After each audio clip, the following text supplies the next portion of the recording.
Bradley Metrock, CEO Project Voice, This Week in Voice Daily for Wednesday, July 21st.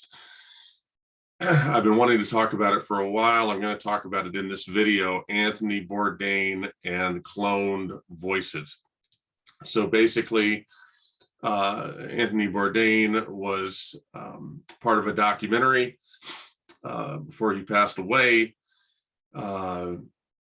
He or his family apparently gave the director permission to use a cloned voice, and apparently the cloned voice was used in only a couple of fairly inconsequential parts of this documentary, where most people wouldn't even know. People are throwing a fit over it. You're hearing a bunch of stuff. You're hearing it's unethical. You're hearing how could this technology exist? You're hearing a bunch of different things. And I want to talk about it here. First of all, this happens all the time. For the last 3 or 4 or 5 years, cloned voices have been, and synthetic voices have been used on high-profile projects in the media, whether audiobooks, video games, different sorts of things, music, different sorts of projects where getting somebody back in the studio is prohibitively expensive in terms of time and money. This has been used on a regular basis. So it's not unethical at all, or else call everybody unethical because it's being used all the time. Now, the question about did they have permission? This came up on the first day this story broke, that maybe they didn't have permission. One of the family members said, I didn't give them permission. No, clearly they had permission, or else this would have been stopped immediately. No one's going to risk their career over this. Just to have a clone voice over a couple of inconsequential places in the video, give me a break. And you've stopped hearing about it, which also means it isn't true. They obviously had permission to do it.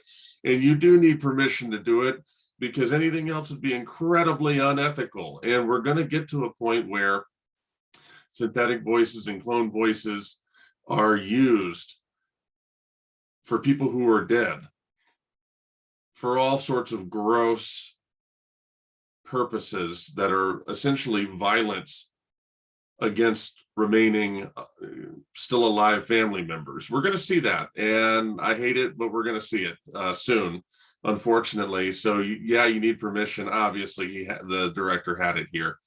But I want to take a moment with this Week in Voice Daily and show you what the media is saying about this. First of all, let's go to Slate. So pretty liberal website. The Anthony Bourdain documentary faked his voice. Would other filmmakers do the same?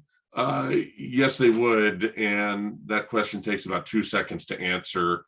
Not all of this text. Okay, moving on. Is the Anthony Bourdain AI voice in Roadrunner an ethical lapse? This is in Variety. Maybe so, but documentaries have been sliding away from reality for years. Stop it. So this author basically, again, in a lot of words, whole lot of words, basically drawing the conclusion that because a cloned voice was used in this Anthony Bourdain documentary, that all documentaries over a much longer period of time have been getting worse. Okay. The one I really want to focus on here is People Magazine.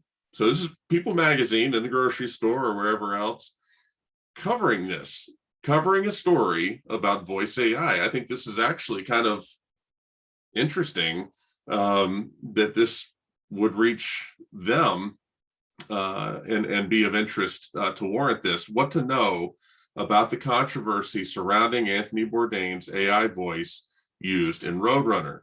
Now, this is a much more even-handed article that sort of walks through the story here and how it played out. I don't think that this article is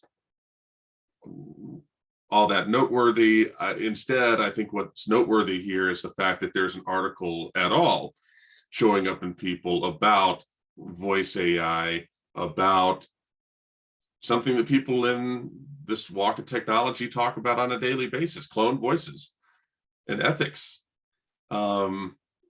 It's starting to come to the forefront, and it's really interesting. So in summary, no, this Anthony Bourdain AI voice was not unethical. Yes, I'm sure that he had permission, or else there would be a lawsuit by now. And yes, we're going to see a whole lot more challenging things surface related to this technology. It's going to happen. Might as well get ready for it. Media, we see how they're playing it. They want to draw all kinds of crazy conclusions. Nevertheless, here we are. Worth talking about. I'm sure this won't be the last time. For This Week in Voice Daily, thank you for watching. Until next time.